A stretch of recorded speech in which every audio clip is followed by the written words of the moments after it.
ಸೋಮಲಾಪುರದಲ್ಲಿ ಅಪರೂಪದ ನಿಲಸುಗಲ್ಲುಗಳ ಪತ್ತೆ. ಬೃಹತ್ ಶಿಲಾಯುಗದ ಮಹತ್ವದ ಸಮಾಧಿ ನೆಲೆ ಬೆಳಕಿಗೆ. ಗುಡಿಬಂಡೆ ತಾಲೂಕಿನ ಕಸಬಾ ಹೋಬಳಿಯ ಉಲ್ಲೋಡು ಗ್ರಾಮ ಪಂಚಾಯಿತಿ ವ್ಯಾಪ್ತಿಯ ಸೋಮಲಾಪುರ ಗ್ರಾಮದ ಪೂರ್ವ ಭಾಗದಲ್ಲಿ ಇರುವ ಜಮೀನಿನಲ್ಲಿ ಅಪರೂಪದ ಬೃಹತ್ ಶಿಲಾಯುಗದ ಸಮಾಧಿ ನೆಲೆಯೊಂದು ಪತ್ತೆಯಾಗಿದೆ. ಕರ್ನಾಟಕ ಸರ್ಕಾರದ ಪುರಾತತ್ವ ಇಲಾಖೆ ನಡೆಸಿದ ಗ್ರಾಮವಾರು ಸಮೀಕ್ಷೆಯ ಸಂದರ್ಭದಲ್ಲಿ ಈ ಮಹತ್ವದ ಐತಿಹಾಸಿಕ ಆವಿಷ್ಕಾರ ಬೆಳಕಿಗೆ ಬಂದಿದೆ. ಕರ್ನಾಟಕ ಪುರಾತತ್ವ ಇಲಾಖೆಯ ಉಪನಿರ್ದೇಶಕಿ ಎಂ ಕಾವ್ಯಶ್ರೀ ಅವರ ಮಾರ್ಗದರ್ಶನದಲ್ಲಿ ಸಂಶೋಧಕರಾದ ಕೆ ಧನಪಾಲ್ ಹಾಗೂ ಅಪ್ಪೇಗೌಡನಹಳ್ಳಿ ತ್ಯಾಗರಾಜ್ ಅವರು ಗುಡಿಬಂಡೆ ತಾಲೂಕಿನ ವಿವಿಧ ಗ್ರಾಮಗಳಲ್ಲಿ ನಡೆಸಿದ ಕ್ಷೇತ್ರ ಸಮೀಕ್ಷೆಯ ವೇಳೆ ಈ ಪುರಾತತ್ವ ಮಹತ್ವದ ನೆಲೆಗಳನ್ನು ಗುರುತಿಸಿದ್ದಾರೆ. ಕರ್ನಾಟಕ ಪುರಾತತ್ವ ಇಲಾಖೆಯ ಉಪನಿರ್ದೇಶಕಿ ಎಂ ಕಾವ್ಯಶ್ರೀ ಅವರ ಮಾರ್ಗದರ್ಶನದಲ್ಲಿ ಸಂಶೋಧಕರಾದ ಕೆ ಧನಪಾಲ್ ಹಾಗೂ ಅಪ್ಪೇಗೌಡನಹಳ್ಳಿ ತ್ಯಾಗರಾಜ್ ಅವರು ಗುಡಿಬಂಡೆ ತಾಲೂಕಿನ ವಿವಿಧ ಗ್ರಾಮಗಳಲ್ಲಿ ನಡೆಸಿದ ಕ್ಷೇತ್ರ ಸಮೀಕ್ಷೆಯ ವೇಳೆ ಈ ಪುರಾತತ್ವ ಮಹತ್ವದ ನೆಲೆಯನ್ನ ಗುರುತಿಸಿದ್ದಾರೆ. ಪತ್ತೆಯಾಗಿರುವ ಈ ನೆಲೆಯಲ್ಲಿ ಬೃಹತ್ ಶಿಲಾಯುಗಕ್ಕೆ ಸೇರಿದ ಕಲ್ಲು ವೃತ್ತ, ನೆಲಕೋಣೆ ಹಾಗೂ ನಿಲಸುಗಲ್ಲು ಮಾದರಿಯ ಸಮಾಧಿ ರಚನೆಗಳು ಕಂಡುಬಂದಿವೆ. ಸುಮಾರು 30 ಅಡಿ ಉದ್ದ ಮತ್ತು 15 ಅಡಿ ಅಗಲದ ಕಲ್ಲು ವೃತ್ತ ಸಮಾಧಿಯನ್ನ 15ಕ್ಕೂ ಹೆಚ್ಚು ಬೃಹತ್ ಚಪ್ಪಡಿ ಕಲ್ಲುಗಳನ್ನು ಬಳಸಿ ನಿರ್ಮಿಸಲಾಗಿದೆ. ಸಮಾಧಿಗಳ ಮುಚ್ಚಳ ಕಲ್ಲುಗಳು ಸುಮಾರು 7 ಅಡಿ ಅಗಲ ಮತ್ತು 2 ಅಡಿ ಎತ್ತರ ಹೊಂದಿರುವುದು ಗಮನಾರ್ಹವಾಗಿದೆ. ಈ ನೆಲೆಯ ಅತ್ಯಂತ ವಿಶೇಷ ಏನೆಂದರೆ ಒಂದೇ ಕಲ್ಲು ವೃತ್ತದೊಳಗೆ 2 ಬೃಹತ್ ನಿಸಲುಗಲ್ಲುಗಳು ಪತ್ತೆಯಾಗಿರುವುದು. ಅವುಗಳಲ್ಲಿ ಒಂದು ಸುಮಾರು 15 ಅಡಿ ಎತ್ತರ ಮತ್ತು 4 ಅಡಿ ಅಗಲ ಹೊಂದಿದ್ದು ಮತ್ತೊಂದು ಸುಮಾರು 13 ಅಡಿ ಎತ್ತರದಲ್ಲಿ ಇದೆ. ಗ್ರಾನೈಟ್ ಶಿಲೆಯಲ್ಲಿ ರೂಪಿಸಲಾದ ಈ ನಿಲಸುಗಲ್ಲುಗಳಲ್ಲಿ ಒಂದು ಮೋನಚಾದ ತುದಿಯನ್ನ ಹೊಂದಿದರೆ ಇನ್ನೊಂದು ಕಾಲಕ್ರಮೇಣ ನೆಲಕ್ಕೆ ಉರುಳಿರುವ ಸ್ಥಿತಿಯಲ್ಲಿ ಕಂಡುಬಂದಿದೆ. ಒಂದೇ ಕಲ್ಲು ವೃತ್ತದ ಒಳಗೆ 2 ನಿಲಸುಗಲ್ಲುಗಳು ಕಂಡುಬಂದಿರುವುದು ರಾಜ್ಯದ ಪುರಾತತ್ವ ಅಧ್ಯಯನದಲ್ಲಿ ಅಪರೂಪದ ಸಂಗತಿಯಾಗಿದೆ ಎಂದು ಪರಿಗಣಿಸಲಾಗಿದೆ.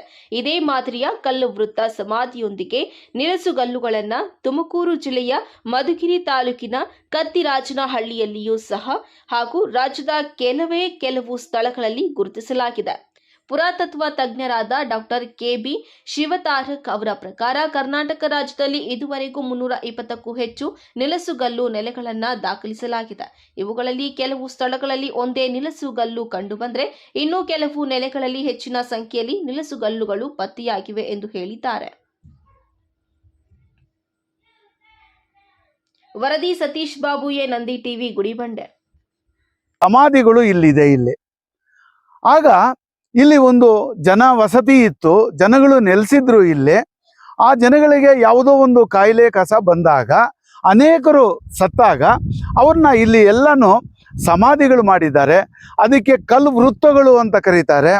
ಮತ್ತು ಕಲ್ಗೋರಿಗಳು ಅನ್ನೋದು ಸುಮಾರು 10 ಇದುವರೆಗೂ ನಾನು ನಮ್ಮ ಜೊತೆ ತ್ಯಾಗರಾಜ್ ಅವರು ಇದ್ದಾರೆ, ಅಪ್ಪೇಗೌಡನಹಳ್ಳಿ ತ್ಯಾಗರಾಜ್ ಅಂತೇಳಿ, ನಾವಿಬ್ಬರು ಸುಮಾರು ಹೊತ್ತಿನಿಂದ ಮತ್ತೆ ನಮ್ಮ ಜೊತೆ ಈ ಅಶೋಕ್ ಅಂತ ಪಂಚಾಯಿತಿ ಸಿಬ್ಬಂದಿ ಅವರು ಬಂದಿದ್ರು.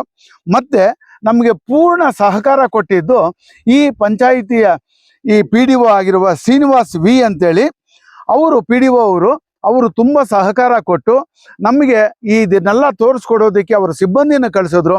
ಅವರಿಗೂ ನಾನು ಧನ್ಯವಾದಗಳೇ ಹೇಳಲೇಬೇಕು.